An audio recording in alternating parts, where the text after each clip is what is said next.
Japan is obsessed with convenience, to the point where you can find your lost will to live in a vending machine. And you can find books of all kinds, used clothes, I'm not going to elaborate on what sort, and professional apologizers who own up to your mistakes. Have social anxiety? No problem. We've got self-service everything. No more awkward or any human interactions. So what happens when you want human interactions and need to talk to a friend? Well, you rent one. Need a mom? Rent one. Need a loving partner? Then what are you waiting for? Just rent one. I mean, who needs to go through months of pining or building a healthy relationship when you can just rent a partner?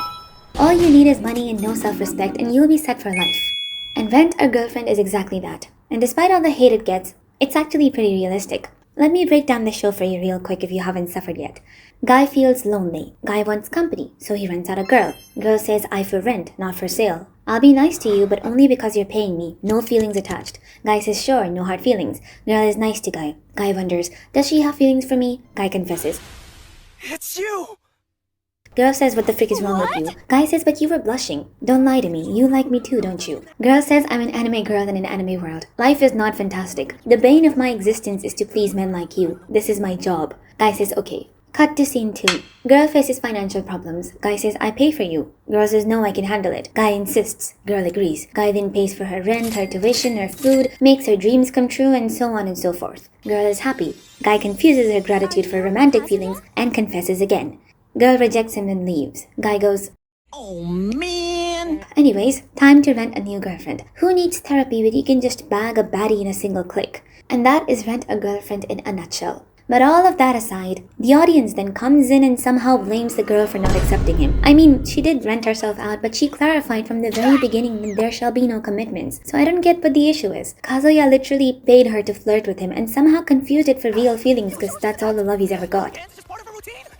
But the real problem comes in when you realize that Rent a Girlfriend has close to 400 chapters and it's the same push and pull over and over again. Like, at what point does one think that it's high time we move the frick on? When does the self-improvement arc come in? The time the character learns that I don't need to be in a relationship to feel content, or there's more to life than paying a girl to say you're a good boy.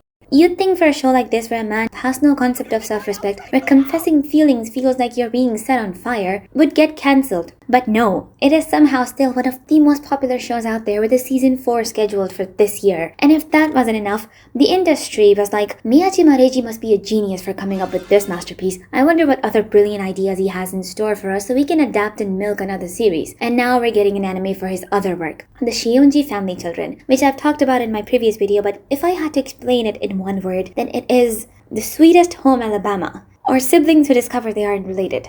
But you know what? Apart from the siblings thingy, all of this actually makes a lot of sense. Stay with me on this one. Sure, you can rent friends, fake families, babies, wedding guests, even someone to say sorry for you, but instead of bashing these people, let us try to understand them. Like, what made simple human interactions feel torturous, as if it sucks away your soul every time you make eye contact with a cashier? Anime may be unrealistic, but it's a pretty decent insight into what people truly want in their lives. With battle shonens, they want power. With shoujos, they want their hearts to go doki doki. With seinens, they want to be that nonchalant aura farmer. But now with shows like Vinland or Spy Family, all they want is a family.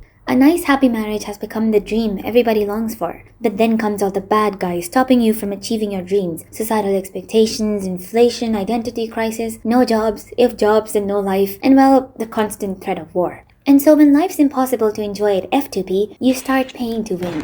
To see glimpses of your dreams through cold hard cash and then drown in loneliness once your pockets run dry. But then you gamble and loan and try to live up to the world's expectations until you burn and come crashing down. And in Japan, this culture of trying to fit in is especially strong, to the point where if you're unable to nail a conversation with a classmate, you are doomed for life. Hundreds of millions of superstitions, expectations, and judgments attack you from all directions, and you reach a state where life doesn't feel worth living anymore. And that's where the concept of Hikikomori culture comes in, to either become a shut-in for life, or pay companies to kidnap you to start new lives with new identities because you spawned in an unfortunate situation and needed a reset button. Now, I won't judge these people because I know they do this out of fear, not laziness. The fear of being judged, being left behind, or realizing they'll never be enough.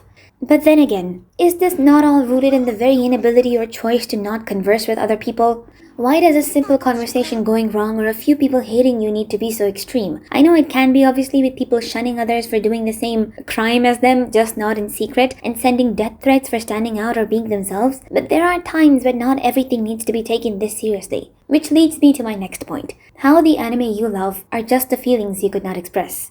Ever notice how characters like Goku or Luffy are the most popular in Japan? That's because they barely think and lead life like whimsical little children who think every problem is a means to level up. That not every phone call needs to be put on the to-do list because you're too mentally drained to talk to someone. If Naruto, Luffy, or Goku cared so much about what people thought, they'd all have turned into villains because none of them could ever change anyone that didn't want to change. And now we have characters like Kazuya who reinforce the feelings of running away from yourself and chasing what you think can complete your life.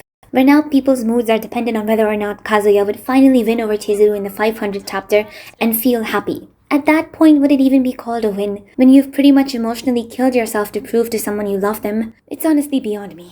And even more than Kazuya, who's fictional, is the man behind Rent-A-Girlfriend, the mangaka who is supposedly in a relationship with Chizuru. The lines and shapes he drew, where he confesses that he is jealous of Kazuya and draws Chizuru in 3D, role-playing as her boyfriend. And the worst part being that he is a married man with a full child. Kazuya doesn't feel all that bad now, does he? Though I get Miyajima does it as a marketing gig, but with people marrying Hatsune Miku, Isagi, or a bowl of ramen, you never really know what's real.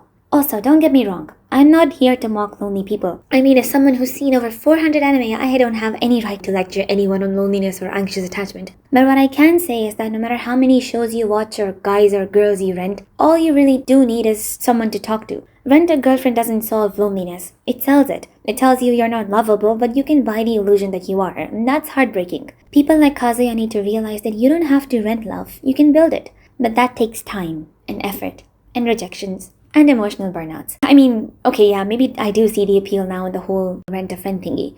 Anyways, you can love what you want and have a completely different opinion from mine, it's fine. This was just my unnecessarily over-exaggerated take on the whole rent-a-girlfriend and why it exists. How society has hammered into our heads that if you're single, you are behind, and there are genuinely people who enter into relationships just so they can tell the world they're better than them.